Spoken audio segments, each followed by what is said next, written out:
شب معراج کی نفل نماز کا صحیح طریقہ 27 رجب شب معراج کو 12 رکعت اس طرح پڑھیں پورے سال میں ایک بار موقع ملتا ہے، خدا را ضرور پڑھ لینا، زندگی کا ہر مقصد پورا ہو جائے گا۔ بسم اللہ الرحمن الرحیم۔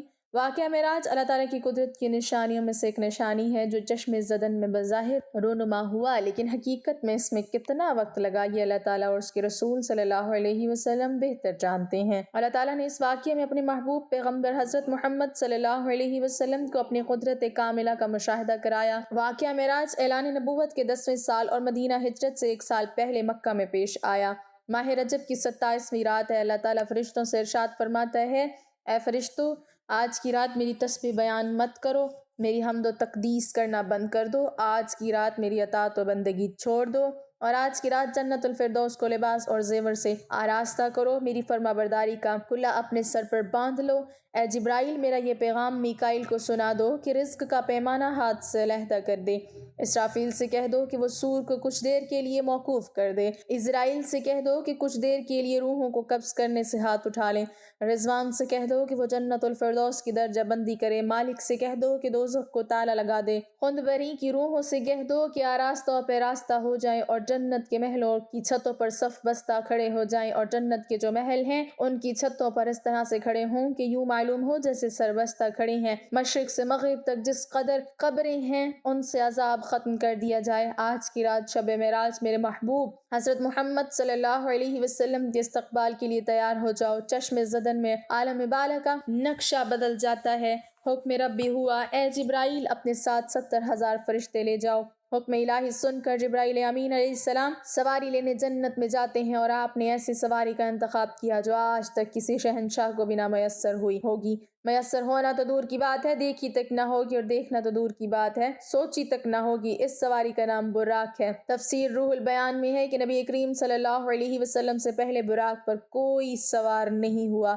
ماہ رجب کی 27 شب کس قدر پرکیفیت ہے، مطلع بالکل صاف ہے، فضاؤں میں عجیب سی کیفیت طاری ہے، رات آہستہ آہستہ کیف و نشاط کی مستی میں مست ہوتی جا رہی ہے، ستارے پوری آب و تاب کے ساتھ جھلملا رہے ہیں، پوری دنیا پر سکوت و خاموشی کا عالم طاری ہے۔ نصف شب گزرنے کو ہے کہ یکایک آسمانی دنیا کا دروازہ کھلتا ہے۔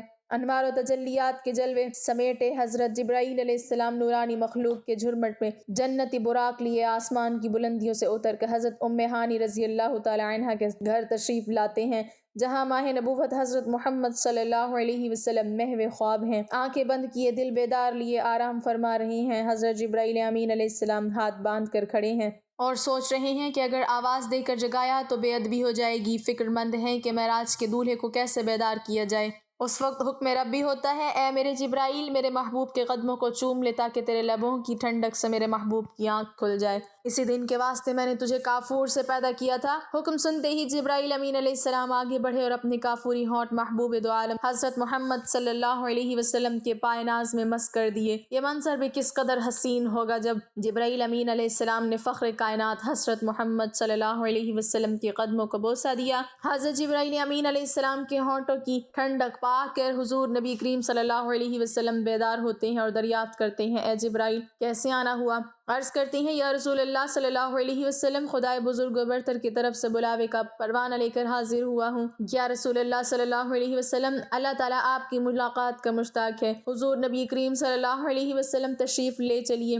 زمین سے لے کر آسمانوں تک ساری گزرگاہوں پر مشتاق دید کا ہجوم ہاتھ باندھے کھڑا ہے۔ معراج نبوت میں یہ بات درج ہے، چنانچہ آپ نے سفر کی تیاری شروع کی۔ اس موقع پر حضرت جبرائیل امین علیہ السلام نے آپ کا سینہ مبارک چاک کیا اور دل کو دھویا۔ حضور نبی کریم صلی اللہ علیہ وسلم کا ارشاد گرامی ہے کہ میرے پاس ایک آنے والا آیا اور اس نے میرا سینہ چاک کیا، سینہ چاک کرنے کے بعد میرا دل نکالا، پھر میرے پاس سونے کا ایک تشت لایا گیا جو ایمان و حکمت سے لبریز تھا، اس کے بعد میرے دل کو دھویا گیا، پھر وہ ایمان و حکمت سے لبریز ہو گیا۔ اس قلب کو سینہ اقدس میں اس کی جگہ پر رکھ دیا گیا۔ بخاری شریف کی جلد نمبر اول میں صفحہ نمبر 568 پر یہ بات درج ہے۔ مسلم شریف کی بات کی جائے تو جلد اول صفحہ نمبر 92 پر یہ بات ہے کہ مسلم شریف میں ہے کہ حضرت جبرائیل علیہ السلام نے سینہ چاک کرنے کے بعد قلب مبارک کو زمزم کے پانی سے دھویا اور سینہ مبارک میں رکھ کر سینہ بند کر دیا۔ حضرت جبرائیل امین علیہ السلام فرماتے ہیں، قلب ہر قسم کی کجی سے پاک اور بے عیب ہے، اور اس میں 2 آنکھیں ہیں اور جو دیکھتی ہیں اور 2 کان ہیں جو سنتے ہیں۔ یہ فتح الباری کی روایت ہے،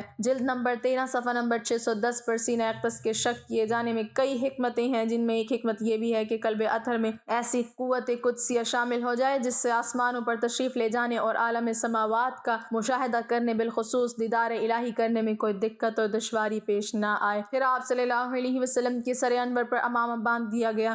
علامہ کاظمی رحمۃ اللہ علیہ فرماتے ہیں، شب معراج حضرت محمد صلی اللہ علیہ وسلم کو جو امامہ شریف پہنایا گیا وہ امامہ مبارک حضرت آدم علیہ السلام کی پیدائش سے 7000 سال پہلے کا تیار کیا ہوا تھا۔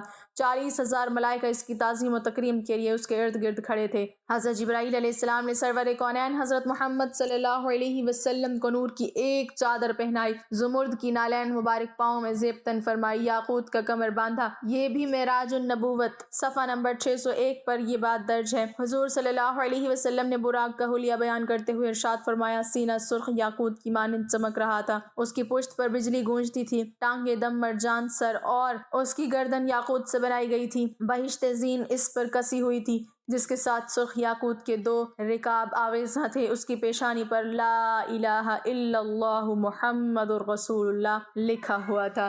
چند لمحوں بعد وہ وقت بھی آ گیا کہ سرور کونین حضرت محمد صلی اللہ علیہ وسلم براق پر تشریف فرما ہو گئے۔ حضرت جبرائیل علیہ السلام نے رکاب تھام لی، حضرت میکائیل علیہ السلام نے لگام پکڑ لی، حضرت اسرافیل علیہ السلام نے زین کو سنبھالا۔ حضرت امام کاظمی رحمۃ اللہ علیہ فرماتے ہیں، یہ معراج کی رات 80,000 فرشتے حضور صلی اللہ علیہ وسلم کے دائیں طرف اور 80,000 بائیں طرف تھے۔ فضا فرشتوں کی درود و سلام کی صداؤں سے گونج اٹھی اور آقا نامدار حضرت محمد صلی اللہ علیہ وسلم درود و سلام کی گونج میں سفر معراج کا آغاز فرماتے ہیں۔ اس واقعے کو قرآن مجید میں اللہ تعالیٰ نے اس طرح بیان فرمایا ہے کہ وہ ذات اور نقص اور کمزوری سے پاک ہے جو رات کے تھوڑے سے حصے میں اپنے محبوب اور مکرم بندے کو مسجد حرام سے مسجد اقصیٰ تک لے گئی، جس کے گرد و نواح کو ہم نے بابرکت بنا دیا ہے تاکہ ہم اس بندہ کامل کو اپنی نشانیاں دکھائیں۔ سورۃ البنی اسرائیل کی یہ آیت کا ترجمہ بھی بیان کیا گیا ہے۔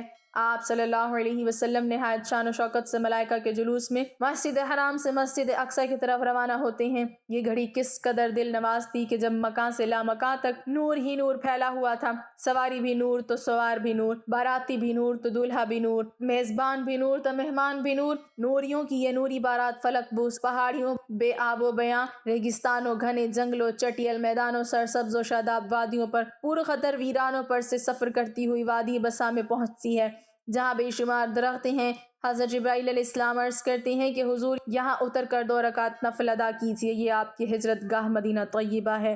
نفل کی ادائیگی کے بعد پھر سفر شروع ہوتا ہے۔ راستے میں ایک سرخ ٹیلہ نظر آتا ہے جہاں حضرت موسیٰ علیہ السلام کی قبر ہے۔ حضور صلی اللہ علیہ وسلم اس موقع پر ارشاد فرماتے ہیں کہ معراج کی رات میں سرخ ٹیلے سے گزرا تو میں نے دیکھا کہ وہاں موسیٰ علیہ السلام کی قبر ہے اور وہ اپنی قبر میں کھڑے ہو کر نماز پڑھ رہے ہیں۔ پھر دیکھتے ہی دیکھتے بیت المقدس بھی آ گیا جہاں قدسیوں کا جم غفیر سلامی کے لیے موجود ہے، علماء خوش آمدید کہنے کے لیے، اور تقریباً 1,24,000 انبیاء و مرسلین استقبال کے لیے بے چین اور بے قرار کھڑے تھے۔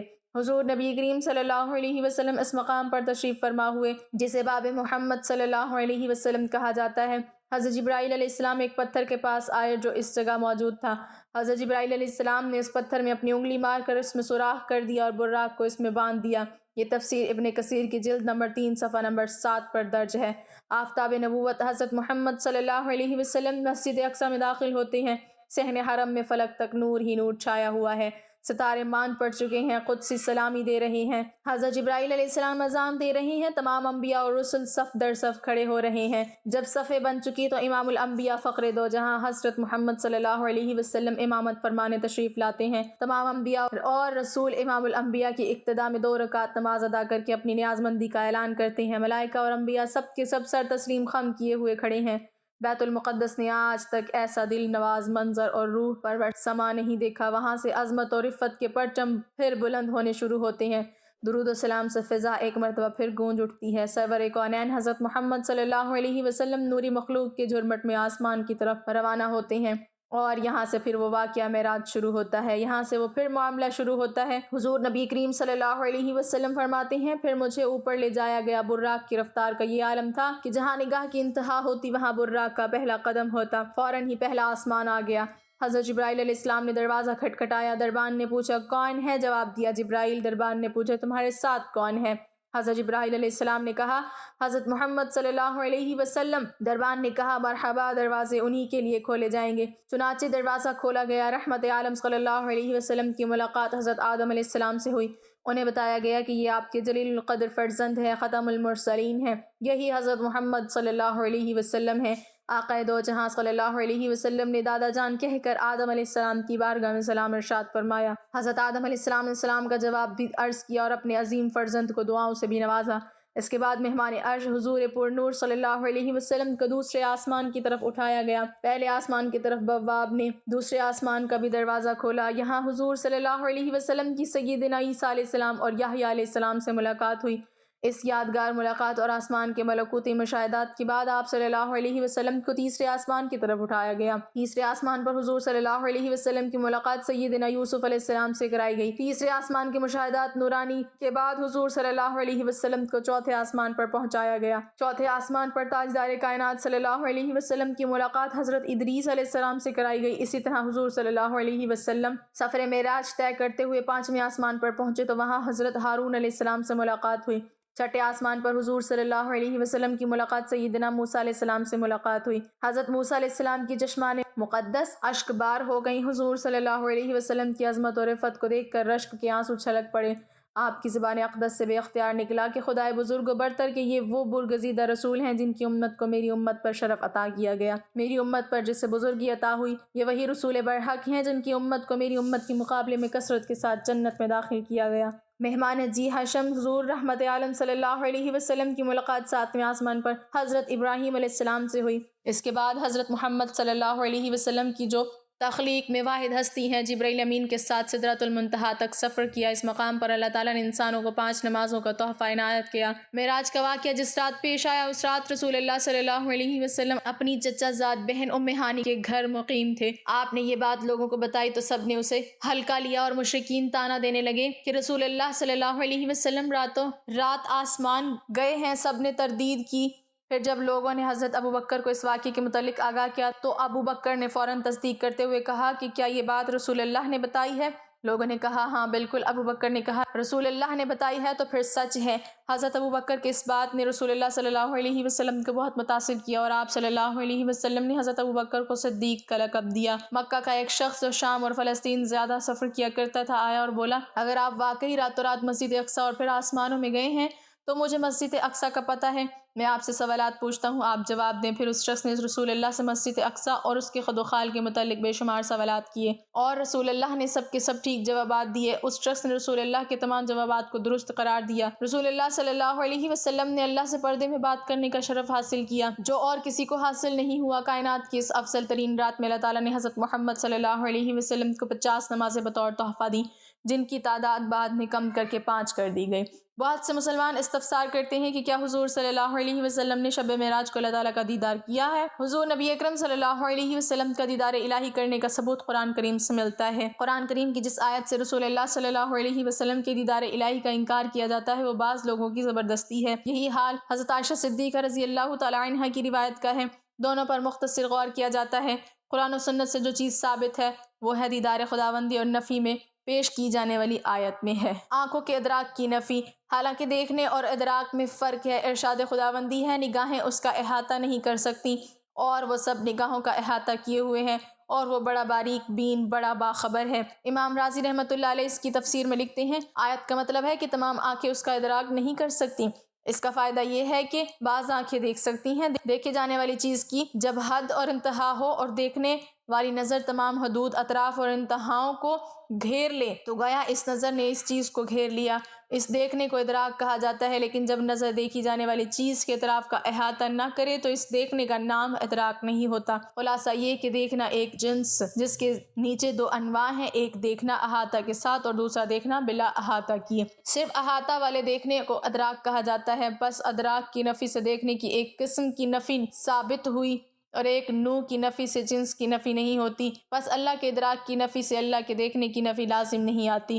امام قرطبی فرماتے ہیں، ادراک کا مطلب ہے گھیر لینا اور حد کھینچنا۔ جیسے مخلوق دیکھی جا سکتی ہے اللہ کا دیکھنا ثابت ہے۔ خلاصہ یہ کہ قرآن کی آیت سے اور ام المؤمنین حضرت عائشہ صدیقہ رضی اللہ تعالیٰ عنہ کے قول سے دیدار الہی کی نفی رسول اللہ صلی اللہ علیہ وسلم سے ثابت نہیں ہوتی۔ آیت کا مطلب ہے کہ تمام آنکھیں اس کو نہیں دیکھ سکتی، یا یہ کہ آنکھیں اللہ کا احاطہ نہیں کر سکتی، اور ظاہر ہے کہ دیکھنا اور ہے، احاطہ کرنا اور ہے۔ نتیجہ یہ ہے کہ بعض آنکھیں دنیا میں بھی اللہ کو دیکھ سکتی ہیں، اور یقیناً وہ بعض آنکھیں محمد رسول اللہ صلی اللہ علیہ وسلم ہی کی ہیں۔ علامہ قرطبی مزید لکھتے ہیں عبداللہ بن حارث کی حضرت ابن عباس اور ابن قعب سے ملاقات ہوئی تو حضرت ابن عباس رضی اللہ تعالیٰ عنہ نے فرمایا، ہم بنی ہاشم تو کہتے ہیں کہ بے شک محمد صلی اللہ علیہ وسلم نے اپنے رب کو 2 بار دیکھا ہے۔ پھر ابن عباس رضی اللہ تعالیٰ عنہ نے فرمایا، کیا تمہیں اس پر تعجب ہے کہ دوستی خلت ابراہیم علیہ السلام کے لیے، کلام موسیٰ علیہ السلام کے لیے اور دیدار الہی محمد صلی اللہ علیہ وسلم کے لیے ثابت ہے؟ اس پر حضرت کعب نے اللہ اکبر کہا، یہاں تک کہ پہاڑ گونج اٹھے۔ امام عبد الرزاق نے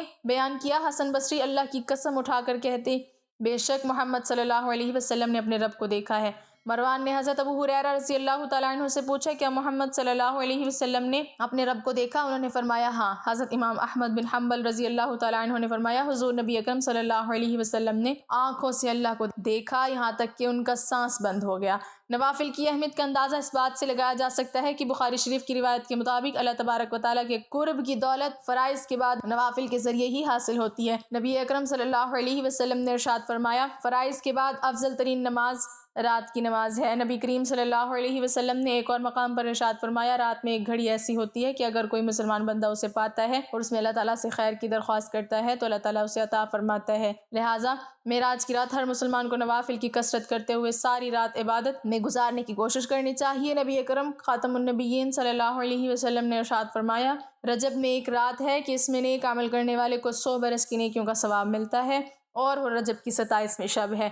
جو اس میں 12 رکعت اس طرح پڑھے کہ ہر رکعت میں سورۃ الفاتحہ اور کوئی سی ایک سورت، اور ہر 2 رکعت پر مکمل تشہد یعنی درود ابراہیم اور دعا پڑھے، اور 12 پوری ہونے پر سلام پھیرے۔ اس کے بعد 100 بار یہ پڑھے، سبحان اللہ والحمد للہ ولا الہ الا اللہ واللہ اکبر۔ استغفار 100 بار، درود شریف 100 بار پڑھے، اور اپنی دنیا و آخرت سے جس چیز کی چاہے دعا مانگے، اور صبح کو روزہ رکھے تو اللہ تعالیٰ اس کی سب دعائیں قبول فرمائے گا۔ اللہ پاک ہمیں دین کا پیروکار بنائے، اور ہمیں حضور نبی اکرم صلی اللہ علیہ وسلم کے نقش قدم پر چلنے کی توفیق عطا فرمائے، اور ہمارا خاتمہ ایمان پر فرمائے، آمین۔ ناظرین، کمنٹ باکس میں اللہ تعالیٰ کے 99 ناموں میں سے ایک نام ضرور ٹائپ کریں۔